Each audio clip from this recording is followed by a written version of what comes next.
ఓం గం గణపతయే నమః. ఐం సరస్వత్యే నమః.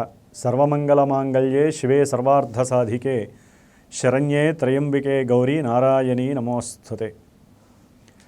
వీక్షిస్తున్నటువంటి ప్రేక్షకులందరికీ కూడా జనవరి 2026 సంవత్సరంలో మరి మనకి సూర్యభగవానుడు మకర రాశిలోనికి తన యొక్క సంచారాన్ని చేస్తూ ప్రవేశించేటటువంటి సమయాన్ని మన యొక్క సనాతన ధర్మ ఆచారంగా అనుసారంగా మకర సంక్రాంతి అనేటటువంటి విశిష్టమైనటువంటి పండుగ, పెద్ద పండుగ అని కూడా అంటాము. లెక్క ప్రకారము మనకున్నటువంటి చైత్రాది పర్యంతము ఫాల్గుణ మాసము 12 మాసాలు, అలాగే జ్యోతిష్య శాస్త్రానుసారము సూర్యభగవానుడు ప్రతి నెల ఒకసారి సంక్రమణం అనేటటువంటి పేరుతో ఒక రాశిలో నుంచి ఇంకొక రాశిలోనికి ప్రవేశిస్తూ ఉంటాడు. కాబట్టి వారు మేషరాశిలోకి ప్రవేశించినప్పుడు మేష సంక్రమణమని, అట్లాగే వృషభ రాశిలోకి ప్రవేశించినప్పుడు వృషభ సంక్రమణం అని. ఇప్పుడు మరి మనకున్నటువంటి 2 ఆయనాలలో ఉత్తరాయణం, దక్షిణాయనం. ఈ యొక్క దక్షిణాయనం మనకి సంక్రాంతి ముందు రోజు వెళ్ళిపోతుంది. కాబట్టి దక్షిణాయనం నుంచి ఉత్తరాయణం పుణ్యకాలానికి చేరుకునేటటువంటి సమయము ఎటువంటి తిథితో సంబంధము లేకుండా మనము దానిని భోగి అనేటటువంటి ఒక పెద్ద పండుగగా చేసుకుంటూ ఉంటాం.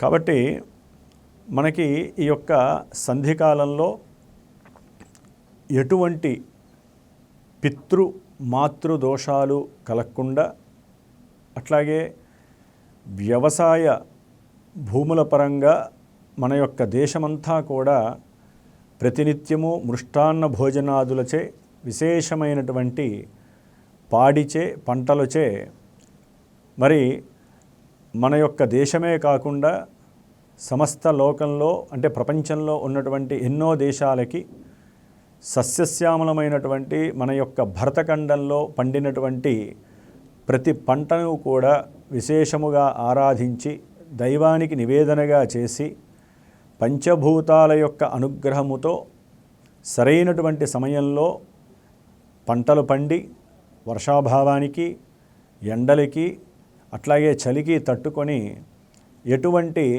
పశుపక్షాదుల చేత ఇబ్బందులు లేకుండా సరైనటువంటి పంట చేతికి అందిన తర్వాత ఈ భోగి రోజున మన యొక్క వ్యవసాయ పంటలను పండించేటటువంటి రైతులు చాలా ఆనందంగా ఆ యొక్క విశేషమైనటువంటి పంటని భగవంతునికి దేవాలయాల్లో కానీ, భగవత్ స్వరూపమైనటువంటి బ్రాహ్మణునికి కానీ దానంగా నైవేద్యముగా సమర్పించి తన యొక్క ఆనందాన్ని పంచుకునేటటువంటి సమయాన్ని భోగిగా మన వాళ్ళు ధర్మానుసారంగా పిలుస్తూ ఉంటారు.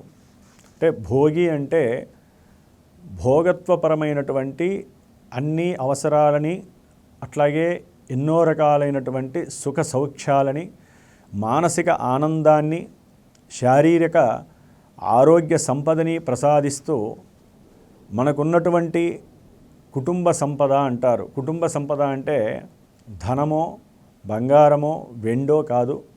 కుటుంబ సంపద అంటే కుటుంబంలో రక్త సంబంధాలని సంపదగా భావించేటటువంటి ఈ యొక్క సందర్భాన్ని భోగి రోజున మరి అందరూ కూడా కలవటము, ముఖ్యంగా పల్లెటూర్లలో వ్యవసాయాన్ని ఆచరిస్తూ వ్యవసాయం ద్వారా పంటలను పండించేటటువంటి రైతులకి దాని యొక్క విశేషత్వము, అట్లాగే వారు ఇంతకాలము శ్రమించి 3 నెలల్లో, 4 నెలల్లో, 5 నెలల్లో విశేషంగా ఎన్నో రకాలుగా ఆ భూతల్లిని కాపాడుకుంటూ విత్తనాలు వేసిన దగ్గర నుంచి మొలకెత్తి అది చక్కగా సంపద రూపకంగా తయారయ్యేటటువంటి ఒక పంటగా వచ్చేంత వరకు దాని యందే వారి యొక్క మనసు పరిభ్రమిస్తూ ఆ పంటని కాపాడుకొని దానిని చక్కగా ఆ యొక్క పంట ద్వారా వచ్చేటటువంటి ధనాన్ని వారు ఖర్చు పెట్టుకొని కుటుంబ సభ్యులందరితో కూడా ఆదరణగా ఆచరించేటటువంటి ముఖ్యమైనటువంటి పండగలలో ఈ యొక్క భోగి విశేషమైనటువంటి పండగ. ఈ భోగి రోజున మరి వారికి ఆ విధమైనటువంటి పండగ అయితే సామాన్యులమైనటువంటి, అంటే అందరూ వ్యవసాయం చేయలేరు కాబట్టి మిగతా వారు కూడా ఆ యొక్క భోగి రోజున ఉదయాన్నే స్నానము చేసిన తర్వాత అప్పుడు భోగి మంటలు వేయాలి.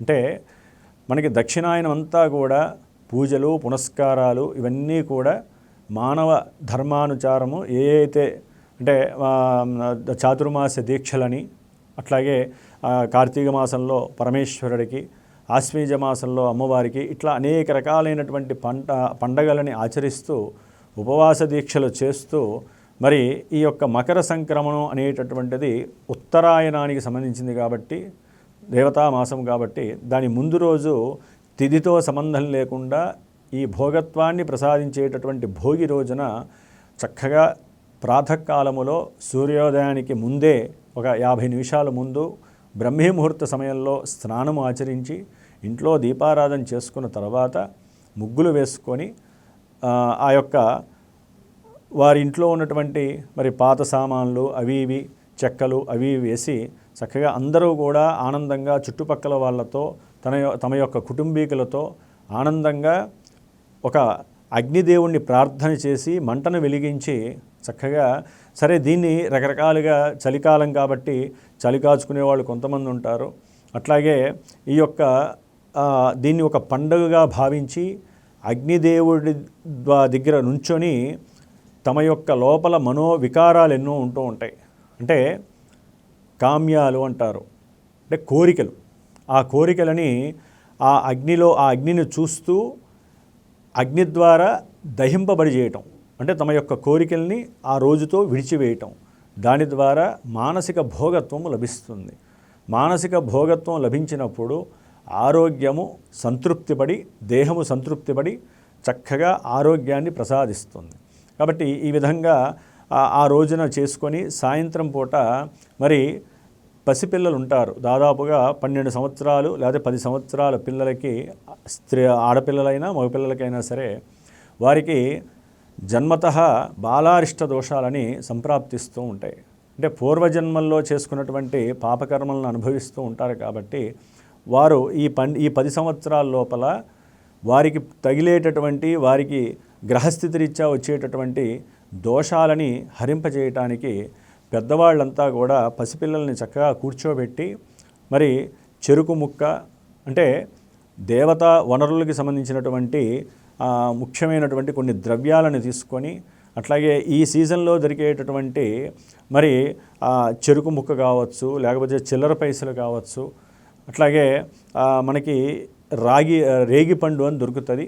ఆ యొక్క రేగిపండును కూడా దిష్టి తీసి స్త్రీమూర్తులు అందరూ కూడా అవి చక్కగా వారి నెత్తి మీద వదిలిపెడతారు. దాని ద్వారా ఆ దోషం అనేది హరింపబడుతుంది.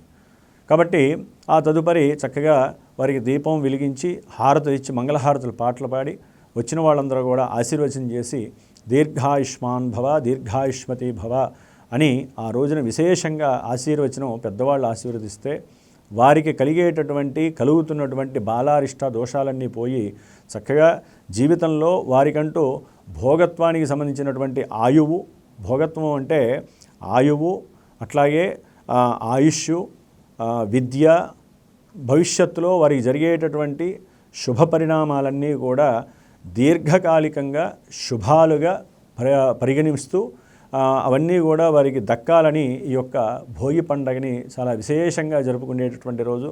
కాబట్టి ఓం వసుంధరాయే నమః అని ప్రతి ఒక్కరూ కూడా మన యొక్క దేశంలో భరతఖండంలో సనాతన ధర్మాన్ని ఆచరించే ప్రతి ఒక్కరూ కూడా మన యొక్క వ్యవసాయ భూములన్నీ కూడా ఎప్పుడూ ఎల్లవేళలా సస్యశ్యామలంగా ఉండాలని, ఆ యొక్క పంటల ద్వారా మన దేశంతో పాటు ప్రపంచంలో ఉన్నటువంటి మరి మానవులందరూ కూడా ఆ యొక్క పంటల ద్వారా వచ్చినటువంటి ఆ ద్రవ్యాలని భుజిస్తూ దీర్ఘాయుష్మంతులై ఉండాలని ఆ భూదేవిని ప్రార్థన చేస్తూ జీవితకాలము భోగత్వాలని అనుభవించాలని భోగి రోజున ప్రార్థన చేసినట్లయితే, అట్లాగే కొంతమంది భూసూక్తాన్ని పారాయణ చేస్తూ ఉంటారు. సామాన్యులు ఓం వసుంధరాయే నమః అని 108 సార్లు మన దేవుడి దగ్గర కూర్చొని ఈ విధంగా మనసులో కోరికను గనక చేసినట్లయితే ఆ భూదేవి యొక్క అనుగ్రహము అందరికీ లభిస్తుంది. నిత్యము కూడా ఆ పాడి పంటలు అభివృద్ధి చెంది మరుసటి భోగి వరకు కూడా ఈ యొక్క యోగత్వము, భోగత్వము, సిరి సంపద మన యొక్క భరతఖండానికి, ప్రపంచానికి అందజేసేటటువంటి శక్తిని ఆ రైతులకి, వ్యవసాయదారులకి ఆ భూదేవి ప్రసాదిస్తుంది. కాబట్టి సస్యలక్ష్మి అనుకోండి, అట్లాగే భూలక్ష్మీదేవి అనుకోండి, వసుంధరాయే నమః అనేటటువంటి ఆ స్త్రీమూర్తి అయినటువంటి భూదేవిని అమితంగా కొలిచేటటువంటి రోజు, దాన్ని చాలా పరమ పవిత్రంగా ఆరాధించేటటువంటి రోజు. కాబట్టి ఈ భోగి యొక్క విశిష్టత చాలా చాలా గొప్పది మన యొక్క సనాతన ధర్మంలో. ఓం వసుంధరాయే నమో నమః.